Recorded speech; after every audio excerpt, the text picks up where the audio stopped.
So no one tells you the worst part about cancer.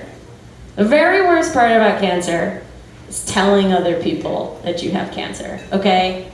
For example, telling your basic Gen Z lady, just because they're so dumb, that you have breast cancer, right? So there'd be conversations where I tell someone I have breast cancer and I get this kind of response I get now.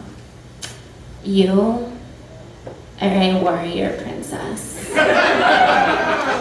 You are a brave soldier polar bear, fairy robot woman of the world. Do you want me to shave my hair for you? Oh, honey.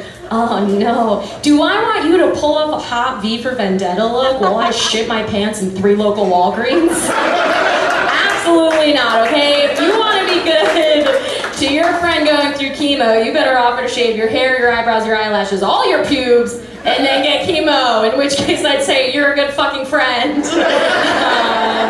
That doesn't happen. All of a sudden, when you get cancer, people love to talk to you about God, because they think you're going to meet him. And, you know, people, they tell me they pray for me, and I think I'm so grateful. But at the same time, I wish we would acknowledge the irony that the dude they're praying to cure my cancer, I think, I could be wrong, I think that's the same guy that gave me cancer. I'd have to see a picture. Like, all white guys look alike to me. I know God's not black at this point, okay? You're a lot fucking kinder. So, like, what do? Like, you're like, dear God, I understand giving Joey cancer was part of your plan. Do you have a backup? Turns out this sucks. Thank you. I trust your judgment, minus all the genocides. Amen.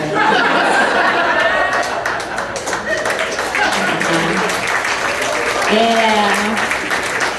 But right, religious people at some point, they kind of got Stockholm syndrome, right? Because they keep going back to the same guy who's given us war and famine and literally millions of small penises. Why do we keep praying to him? What's the deal with those penises?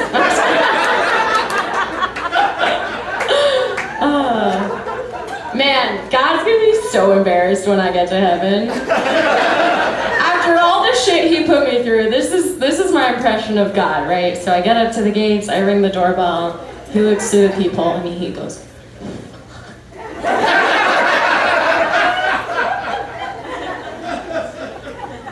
and then Mrs. God is like, God, what's wrong? And God is like, that's Joey Friedman. I accidentally gave her cancer twice. And I killed her dad.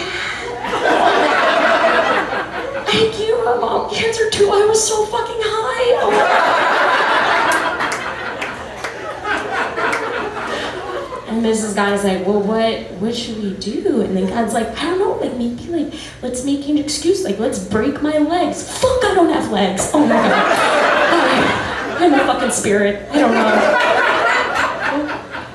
That's scenario 1, okay? That's what might happen. This is scenario 2. This is also what I realistically think happens. This is God. God is a woman. She's 26. Okay, she's hanging out at bar heaven. She's hammered out of her mind. And she's like, oh my God, you have to come inside. It's so much fun. Everybody's here.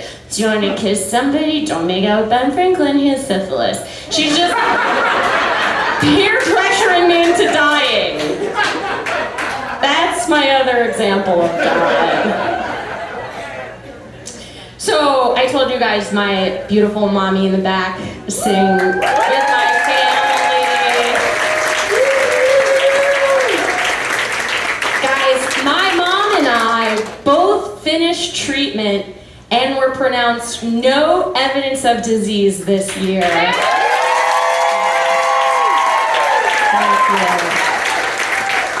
Thank you.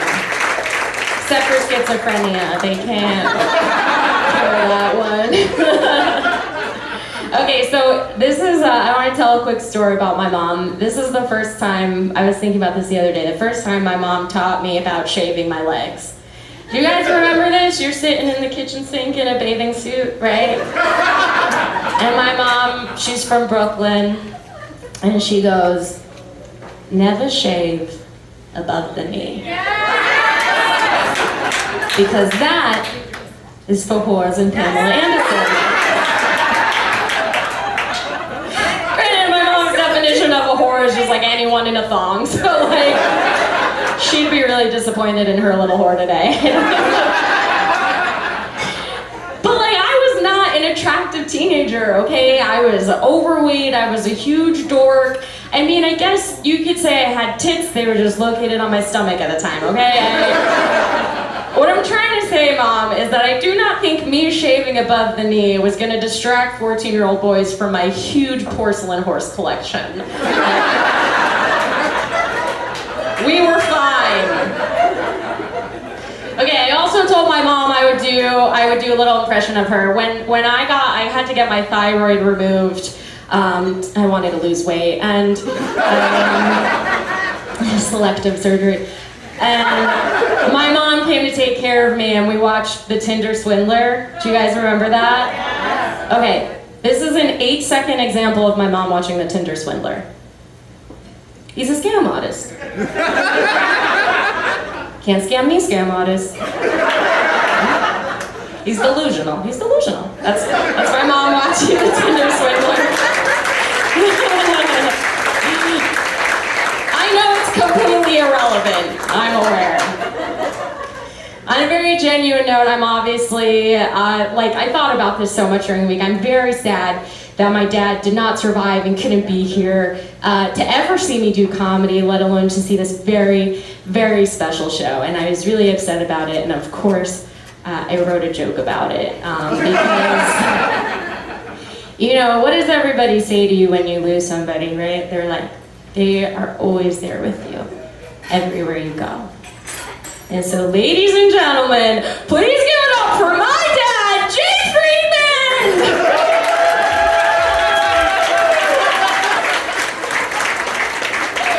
He's being shy, oh my God. That's so embarrassing.